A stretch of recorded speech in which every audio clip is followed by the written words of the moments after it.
Salvation by Jonathan Green. The roar of their stormbolters drowning out their battle cries, the veterans of Ultramar's First Company vented their righteous fury against the abomination that was the Tyranid race. Shrieking, the hideous, elongated head of a Hormagaunt appeared in front of Brother Rius, its fanged mouth dripping with strings of saliva. Responding instinctively, Rius turned his weapon on the creature. He watched with grim satisfaction through his visor as the creature's grotesque visage disintegrated. As his stormbolter kicked in his hand, the back of the creature's skull exploded outwards in a splattering burst of purple blood and bone fragments. As another in a long line of vanquished foes fell before him, Rius found himself looking across the entirety of a vast battlefield. The rocky plain was covered with a seething mass of flesh and armoured warriors, accompanied by a host of support weapons and vehicles. To both left and right, the barren plain rose up to meet steep cliff faces, above which the land bristled with a profusion of plants clustered in primeval jungles. The yellow sun shone down on the prehistoric steppes from a cloudless sky. At any other time, the conditions could have been described as almost pleasant. Reacting automatically, Rius turned his stormbolter on an advancing brood of red-skinned termagants, pumping several rounds of armor-piercing shells into the back before they had even mounted the outcrop. Despite the repulsing fire of squads, several of the cunning creatures managed to infiltrate the Terminator's positions. With an electrochemical surge, a flesh borer propelled its cargo of living ammunition towards its target. The veteran Space Marine was standing his ground before the milling termagants as they closed on the Ultramarines' lines. The borer beetles impacted on the warrior's Terminator armor, many splattering harmlessly against the ceramite plates.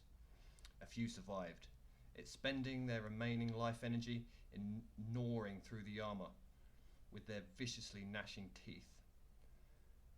But none of the vociferous insects made it through to the warrior within the plasteel shell.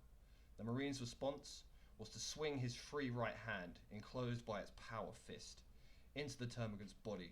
The creature's ribcage shattered under the blow, the first disruption field liquefying its internal organs. With a convulsion and a spasm, a spike rifle in the grip of another of a hive mind assault troop launched a harpoon-like projectile. Its barb spike cut through the air with a hiss before embedding itself deep in the power armor of another of Rius's battle brothers. The Terminator Marine replied with a burst of fire from his assault cannon. The termagant was torn apart by a hail of shells, its ruined carcass knocked back into the genocidal horde. Despite the Terminator's valiant resistance, Rius judged that soon they would be overwhelmed. As each of the murderous aliens fell, it seemed there were two more, all too willing to take its place. Unaffected by the grief for the death of their fellows or remorse for their actions, the inscrutable members of the hive mind were an awesome enemy indeed. When the Gauntlet of Macragge had come out of the warp, the mighty starship's sensors had picked up the telltale signals of a massive alien presence. Scanners quickly confirmed the presence of the Hive fleet in orbit around the fourth planet in the Decor star system. Initial long-range scans of the world had revealed it to be in a state of evolution, much like that of old Earth millions of years before the rise of man. Warm, tropical, equatorial seas separated three massive continents, which abounded in different environments. Great burning deserts, coastal jungles, and steaming swamps, forested uplands, and globe-spanning mountain ranges. A search of the Gauntlet of Macragge's library banks had revealed that this was the lost world of Jaroth. According to Imperial records, the planet had been settled millennia ago by isolationists and had subsequently become cut off from the rest of the galaxy by particularly violent warp storms, which had only abated in the last 100 years. So it was, in a routine patrol of the wide eastern fringe of the Ultimar Segmentum, the flagship of the Ultramarine fleet, had discovered Jaroth. The chapter's commander's first thoughts had been, no doubt, if any of the human population remained, their society would have been reverted to one of superstitious primitivism. The secrets of the Imperium's techno-magi would be lost to them. Jaroth would now be a feral world, inhabited by a feral people. The presence of the Tyranid fleet decided the matter.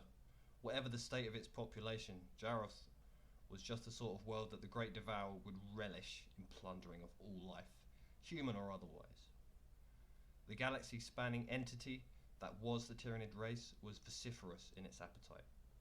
Dozens of Imperial worlds had already been totally scoured of all life to provide the alien horror with warm, raw materials from which to perpetuate itself. Who knew how many hundreds of others had been infested by this insidious cult of gene stealers, the blasphemous alien monsters working in collaboration with their corrupted human brood brethren. The Ultramarine chapter could not let another planet fall to the Great Devourer. It was their sacred duty to uphold the Emperor's laws, to defend the Imperium against the myriad menaces that threatened to engulf it from all sides. The feeding frenzy of the hive mind's children was effective at wiping all life from the surface of a planet as the world-scouring process of exterminatus, as a score of worlds would testify. Squad Bellator fought atop a rocky outcrop in the centre of a bleak valley alongside the veteran squad Orpheus. Here and there, granite formations thrust up from the dried up riverbed. Every outcrop was the scene of some conflict or another, with the bravest warriors of the Imperium fighting desperately to repel the invading alien horde. Rius himself, a veteran of Icar 6, was no stranger to the horrors of the hive mind, but no matter how many times he witnessed the foul abominations, nothing would inure him to them. He could only face each battle with the resolve and courage of the Ultramarines, as laid down in the ordinances of the Codex Astartes by the Primarch of the Ultramarines, Robute Guilliman himself, centuries before. A unit of Tyranid warriors emerged from the slavering Ripper swarms to confront the Ultramarines. As Rius watched, a bone sword sliced down through Ceramite's shoulder pad of one Space Marine's power armor, severing the skin and sinews underneath. As soon as the serrated edge connected with flesh, the nerve tendrils within the bone sword delivered a potent psychic jolt to the warrior's body. The stun only being momentary, but it was long enough for the Tyranid howling in triumph to remove the man's head from his shoulders with its second blade. Striding behind the charging Tyranid warriors, lording it over her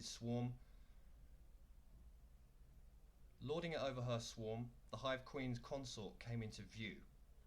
The Hive Tyrant was a truly terrifying figure to behold. The monster stood over 2 meters tall, and its presence excluded a malign intelligence that filled the Ultramarines with dread. Rapid bursts of laser energy struck the Hive Tyrant, but to no effect. The monstrous toughened carapace absorbed the lethal blasts. With unintelligible roars, and no doubt telepathic signals as well, the master of the swarm directed the brood to seek out the humans and destroy them, consuming all available biomass in the process as well. The tyrant had to die.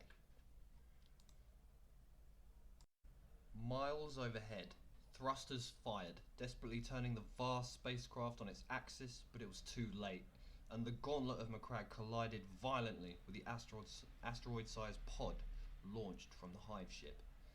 The massive spore mine detonated with the power of a thermonuclear explosion, the resultant shockwave shaking the spacecraft. Chunks of bone-like shell as thick as a fortress wall bombarded the craft. Some shards disintegrated as they struck the vessel's force field, but the shields had been damaged by the initial explosion and provided only intermittent protection. Other fragments struck the vast ship like meteors, wrecking communications antenna and tearing holes in its hull through which the accompanying shower of acids, algae, and virus-bearing particles could gain access to the craft's interior. The Imperial navigators reacted swiftly, bringing the 10-mile-long vessel under control. Fission boosters firing, the Gauntlet of Macragge moved off in pursuit of the bioship. The prehistoric world, resting 400 miles below, appeared as a welcoming blue-green paradise, its atmosphere streaking with wisps of white cloud, a total contrast to the smog-populated planets that were so often the refuge of humanity. Jaros' airless moon, no more than a planetoid that had become trapped by the larger astral body's gravitational pull, rose over the glowing nimbus of the planet. Then the stricken bioship came into view. From the bridge of the Ultramarines' flagship, Commander Darius watched through the view screen's wall as the Gauntlet of Macragge closed in on the Tyranid craft.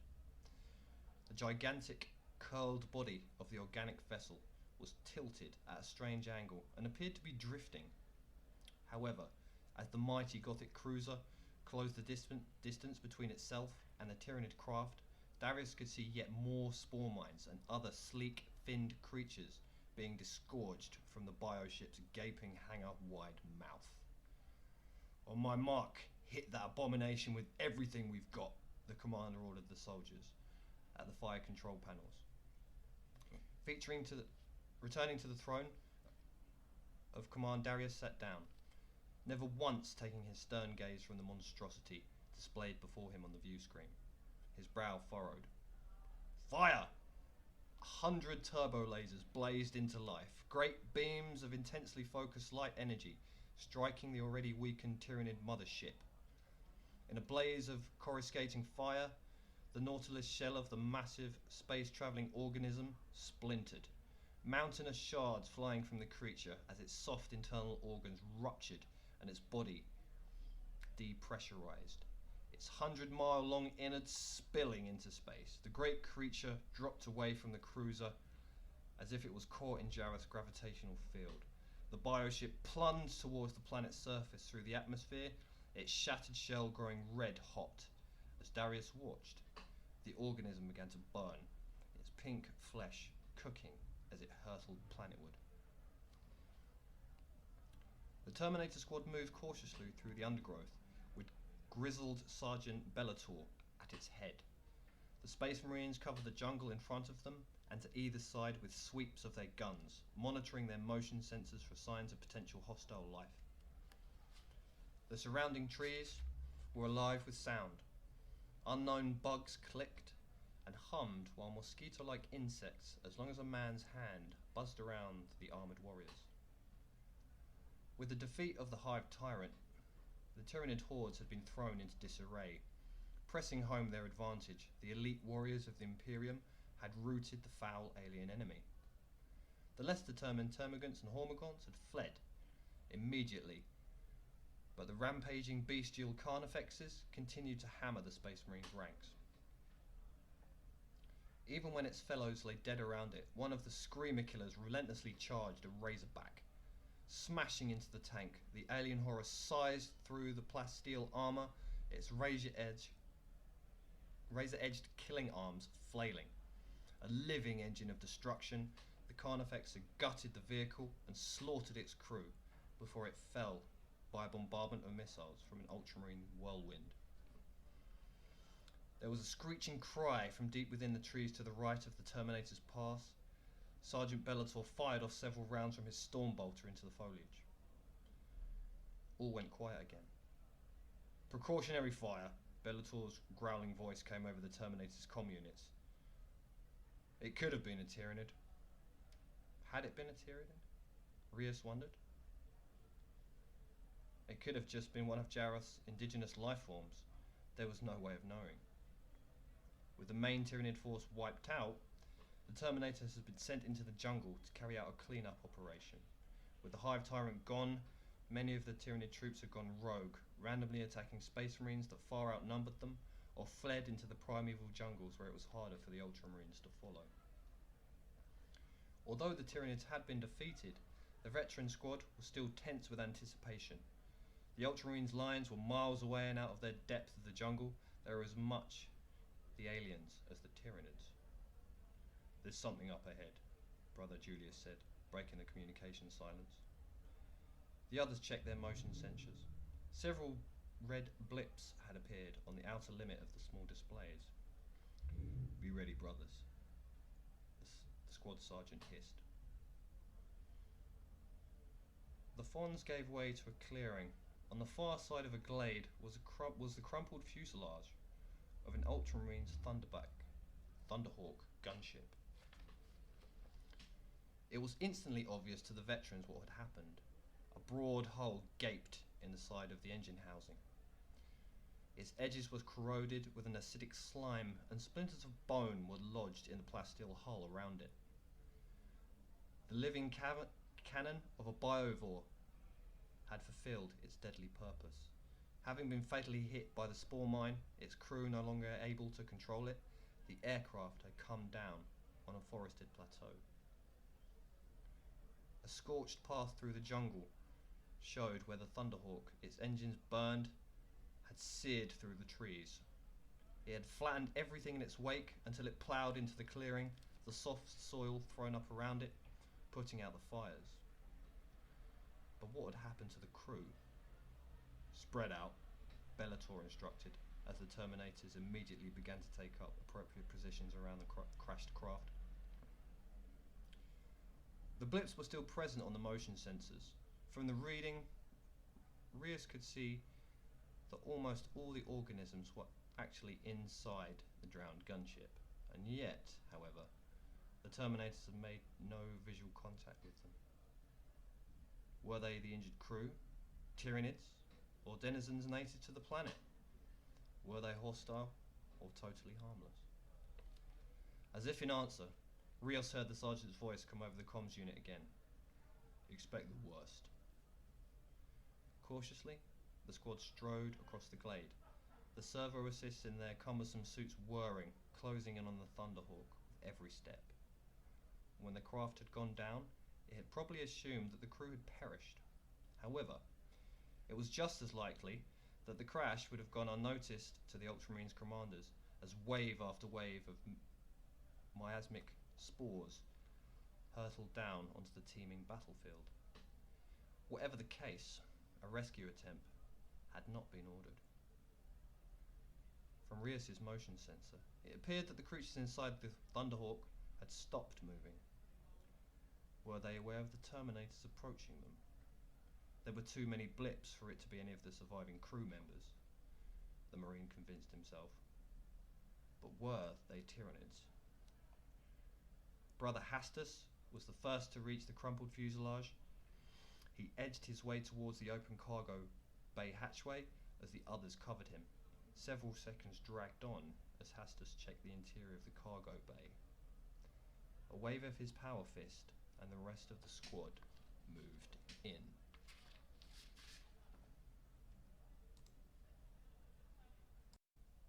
Rios followed Brother Sericus into the shadowy interior of the crashed Thunderhawk, the optical sensors in his helmet adjusting for the glare of the clearing to the gloom instantly. Lightning claws raised, Sericus advanced slowly through the gunship, brushing aside dangling pipes that dripped oily fluids into the chamber. Rios glanced down at his motion sensor and then immediately looked up at the ceiling in alarm. A six-limbed insectoid nightmare dropped out of the darkness, his reflexes working far faster than conscious thought. The Ultramarine automatically raised his power fist to protect himself. The creature hit its crackling distortion field and screamed as its carapace shattered. It fell, squirming onto the floor behind Rios. Julius stepped over it, thrusting a whirling chain fist into its face. Then, another of the purple-skinned monstrosities was on his back. Gene stealers! The worst fears had been confirmed. Before he could train his weapons on the Tyranid construct and blow its vile carcass apart, the monster plunged a taloned claw through the back of Julius's armor. It yanked it out again, dragging with the man's spine, slick with blood. A hail of armor-piercing shells from Rios' bolter punched through the Gene Stealer's exoskeleton, and the alien's corpse joined that of Brother Julius on the floor of the cargo bay. Something heavy slammed into Rius, sending his heavily armoured body sprawling on the metal floor with a resounding clang. Gripping his left arm between its vice-like jaws, another hissing Gene Stealer was trying to bite through the ceramite shell to get to the flesh within. The creature was swiftly dispatched with a bullet to the temple, but even in death, the Gene Stealer's jaws refused to release their grip. Several more shots shattered the creature's skull, allowing Rius to extract his arm. To his left, Brother Sericus was grappling with two of the Tyranid creatures, one gripped in each fist. A jet of orange flame illuminated the cargo bay as Brother Hastus kept yet more of the creatures from approaching his overwhelmed fellows. Rius clambered to his feet. Shaking the Gene Stealer's blood from his suit, Brother Bellator stood in the open hatchway, assailed on all sides by the rest of the Gene Stealer's brood, defending himself as best as he could at such close quarters with his power sword. The savagery and the ferocity of the Gene Stealers was terrifying. His Stormbolter blasting, Rius rushed to the sergeant's aid. Another flare from Brother Hastus's flamer struck the frenzied press of purple bodies surrounding Bellator, and the reek of burning alien flesh filled the chamber. With a sizzling flash, an oily puddle ignited, the flames rushing back through the cargo bay, allowing the trail of black liquid to where it has cascaded from a broken fuel pipe. Sericus's horrified gaze followed the progress of the fire, his chain fist still embedded in the metal wall through the skull of a twitching Gene Stealer. Rius reached the edge of the hatchway, and the overwhelmed sergeant of the Thunderhawk's fuel tanks erupted in a conflagration of molten metal and oily smoke.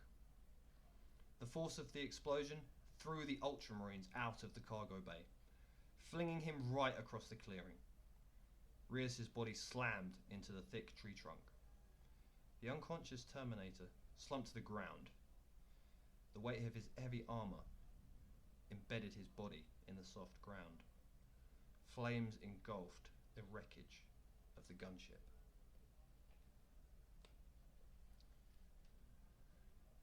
Rius opened his eyes slowly, his vision taking a few seconds to focus. Above him were wooden beams and the underside of a thatched roof. Cautiously, he tilted his head to one side. "Hello?" said a small voice.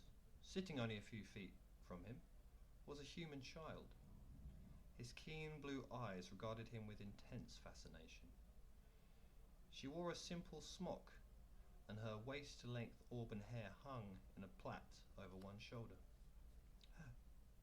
"Hello," Rius mumbled in reply.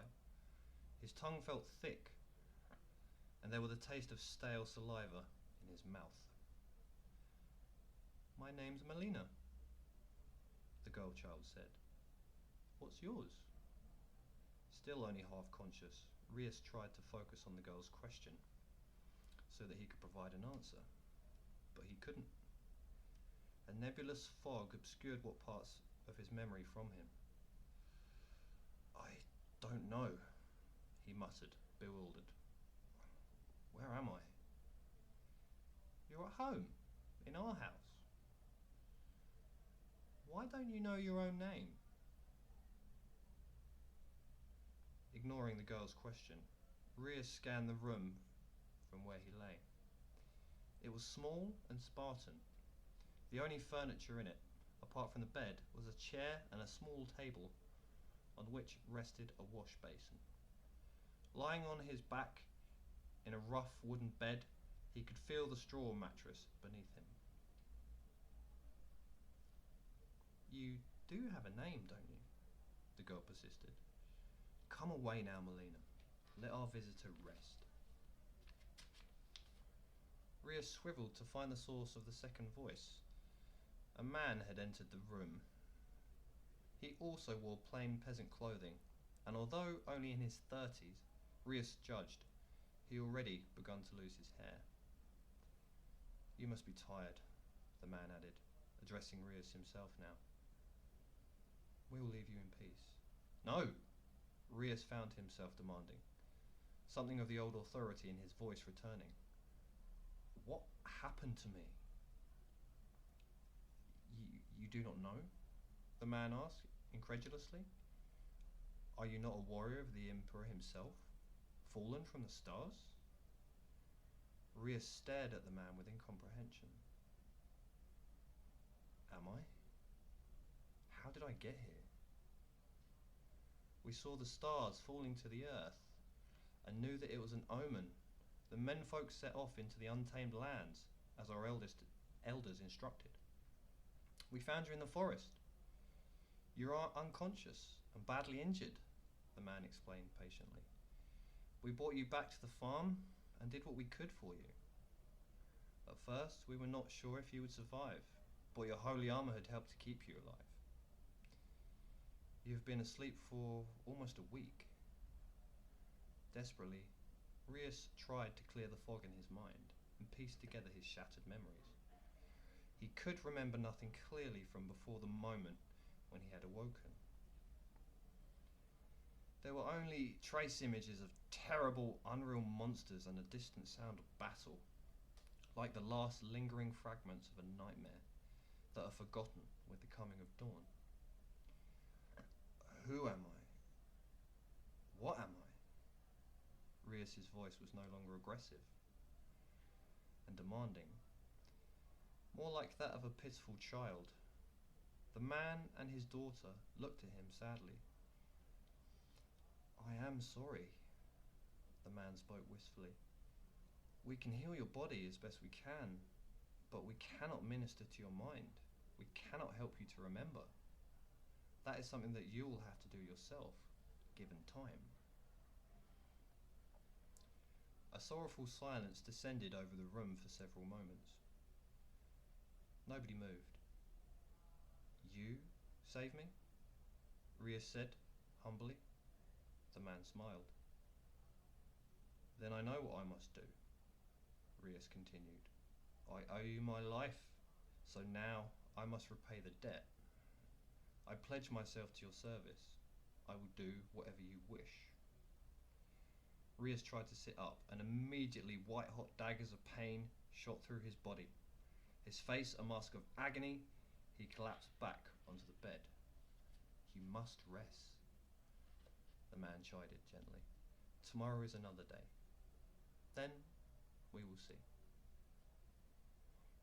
Every day, Jaron the farmer and his family tended to Rias' needs, bringing him his meals and seeing to his injuries.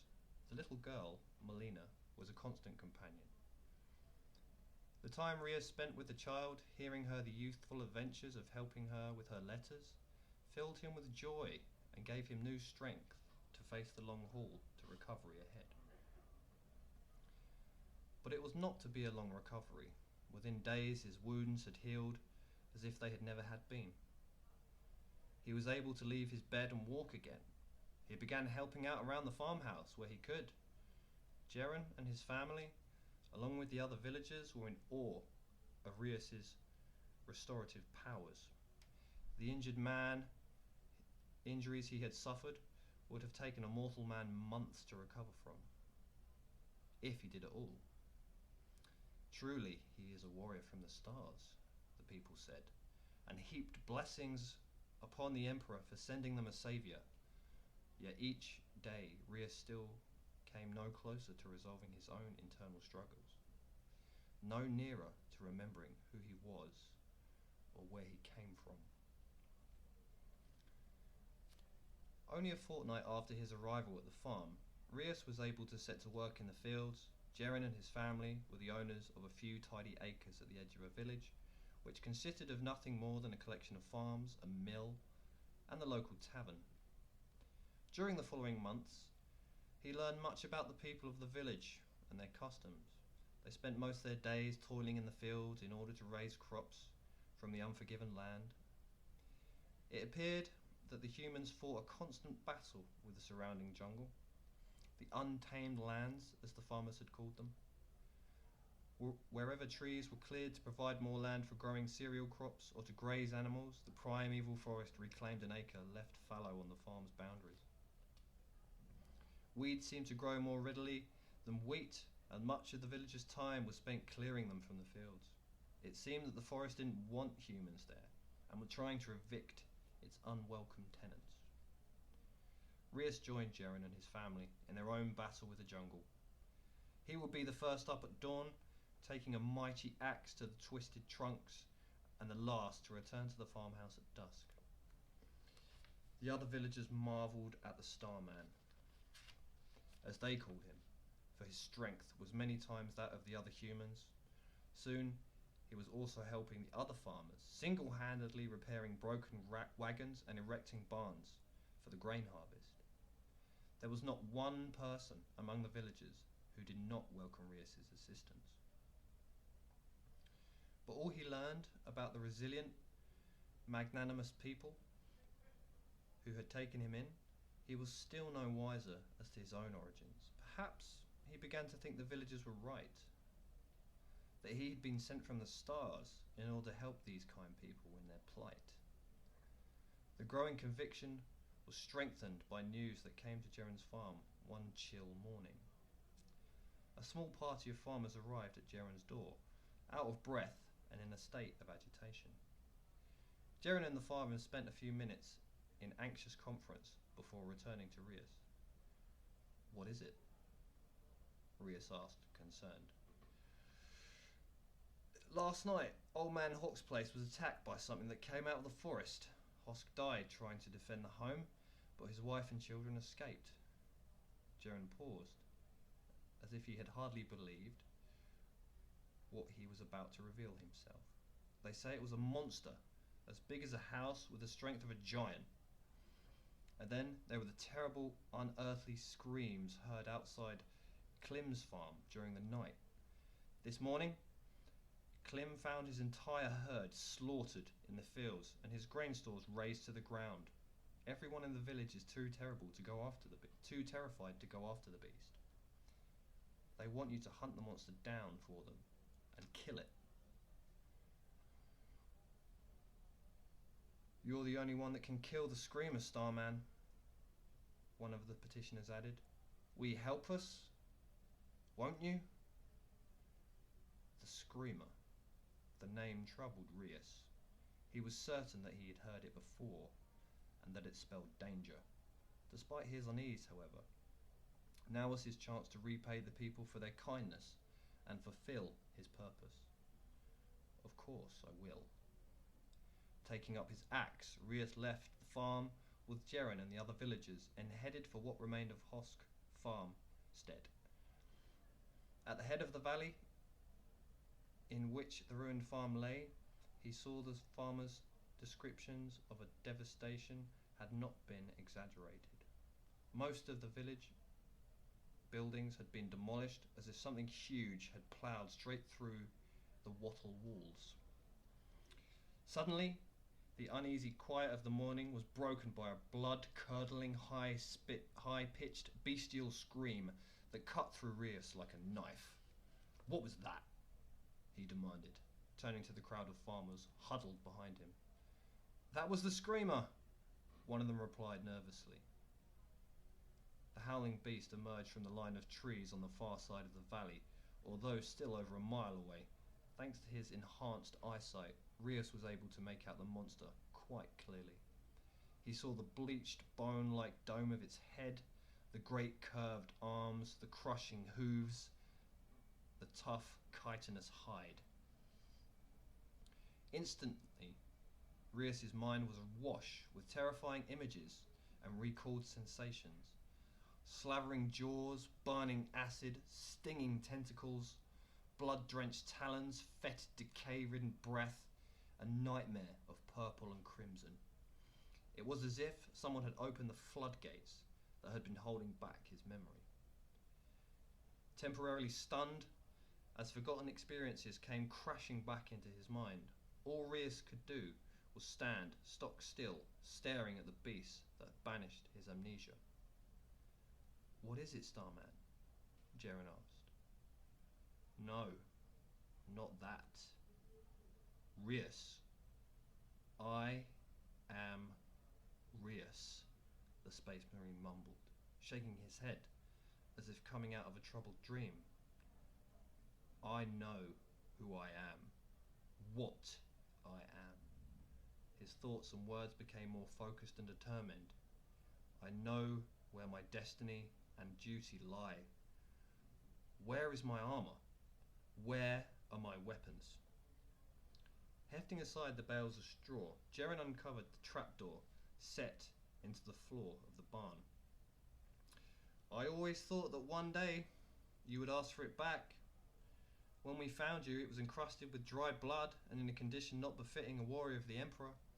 I cleaned and polished it, then laid it here, together with your mighty weapons, for safekeeping. The farmer raised the trapdoor to reveal the gleaming blue armour that lay there. The Space Marine held up the helmet, a shaft of sunlight catching its whiteness in a dust-shod beam. Reverently, Riest removed each patch of the centuries-old Terminator armour from its resting place. As he did so, his gaze lingered on the badge of honour won through decades of conflict on 100 worlds. Pride welled up within him as he took in every crack and inscribed line of the great stone icon fixed to the left shoulder pad. Only the most honoured of the Emperor's Terminators wore the Crux Terminatus. The winged skull carved into the chest plate of the armour attested to another righteous victory against the enemies of humanity. The purity seal granted him by the chapter's chaplains was still intact too. Its blessings had certainly not proved wanting for Riest. It had kept him alive while the rest of his squad had been condemned to death, a result of the accursed tyranny's intervention at the Thunderhawk. Pride turned into sadness as he mourned his departed battle brothers. He would never fight at their side again. The coming challenge he was to face would be as much for them as for the Emperor, and for the people of this unforgiving planet. I would like to be alone now, the Space Marine said, turning to Jeren. I must prepare for battle. As Riest strode out of the barn, he looked nothing like the man who had entered. His mortal frame was encased within a metal body of a Terminator, and mighty he looked indeed. He had donned the Terminator of his ancestors and chanted the litanies of war. Now he was ready to confront his foe. He addressed the overawed farmers gathered outside the barn. This day, I go to face my destiny. Will you return? Jeren asked. Riest turned his helmeted head towards the horizon. These people who had shown him such compassion, hospitality and friendship. Now he could finally repay his debt to them. If the Emperor wills it. If not, my death will serve the greater good. What's your name, warrior? I am Brother Riest, of the 1st Company of the Ultramarines, chapter of the Imperium. May it never fail. Then farewell, Brother Riest. May the Emperor's spirit go with you, as do our blessings. Riest saluted the man who had done so much for him, and then paused before departing.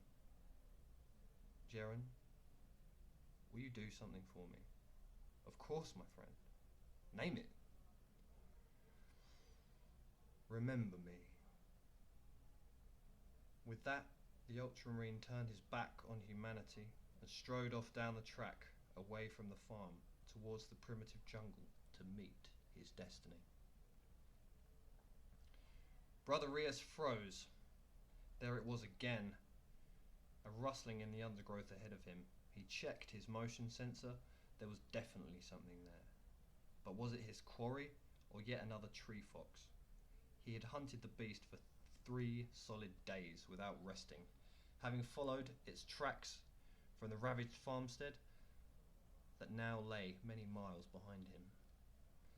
With a bellowing scream, the Carnifex broke through the jungle of fawns behind him. All 4 of its razor-edged killing arms scythed wildly at the vegetation as it ran.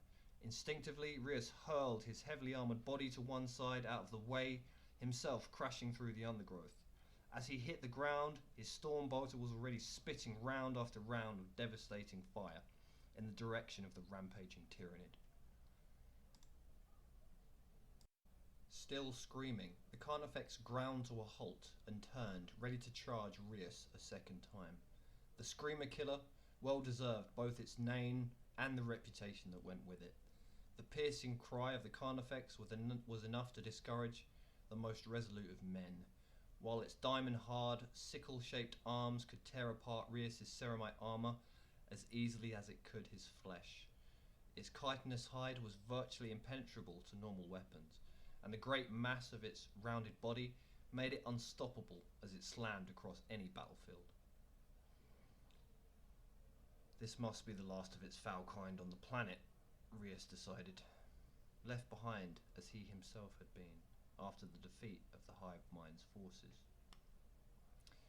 As the Marine struggled to get to his feet, almost cursing the bulky suit in which he was encased, the monster charged again.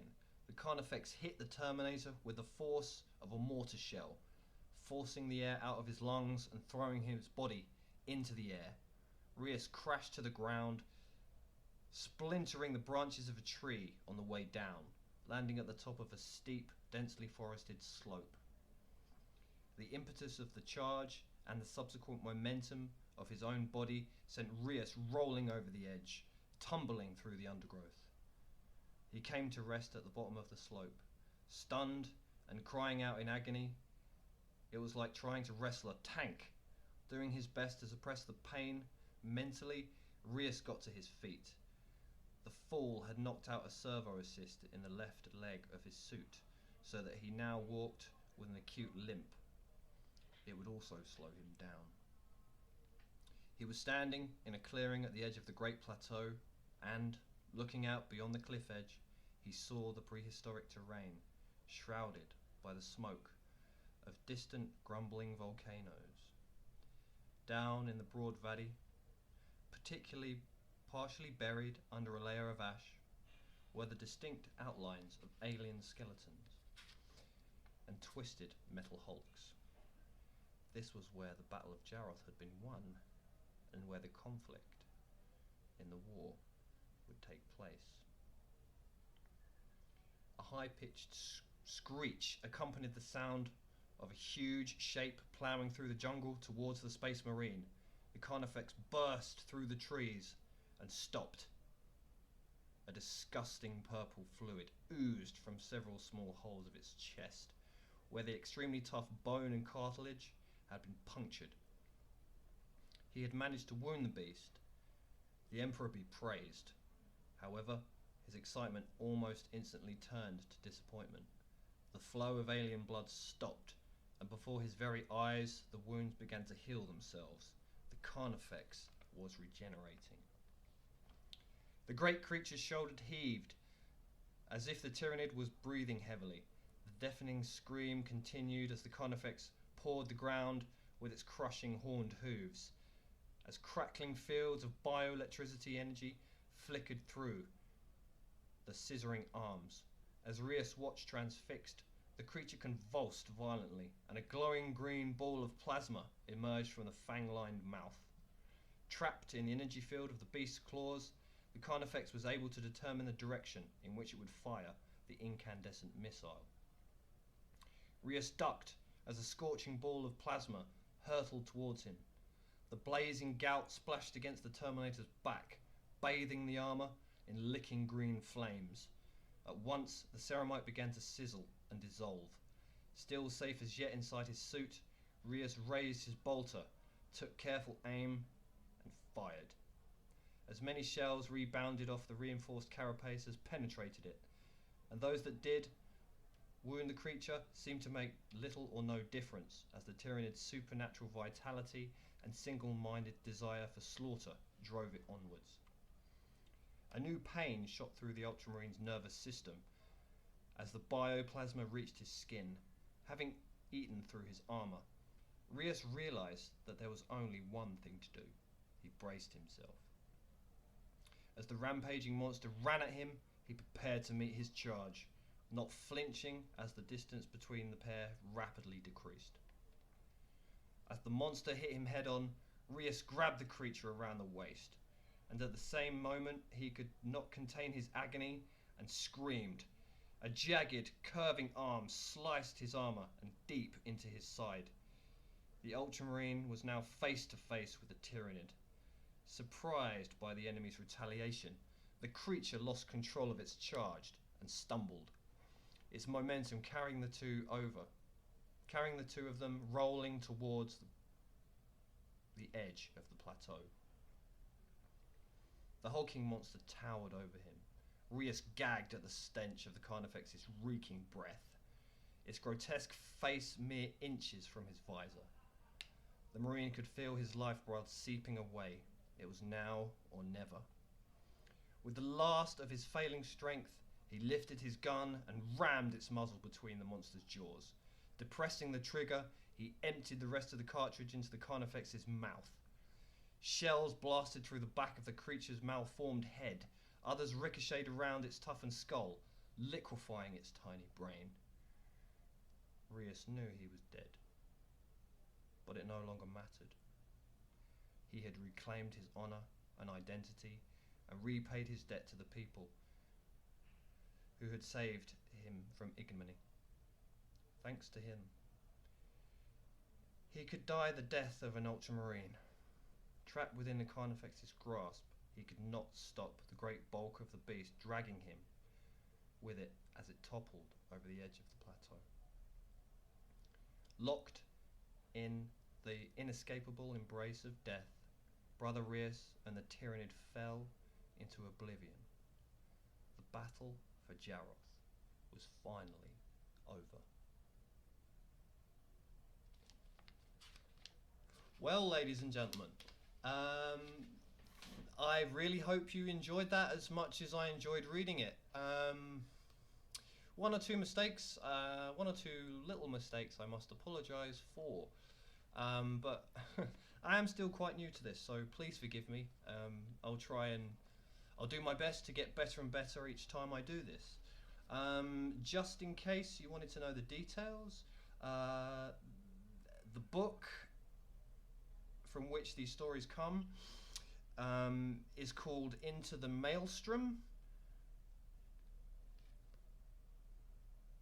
It's a black library book, and it's a collection of Warhammer 40,000 short stories. I will put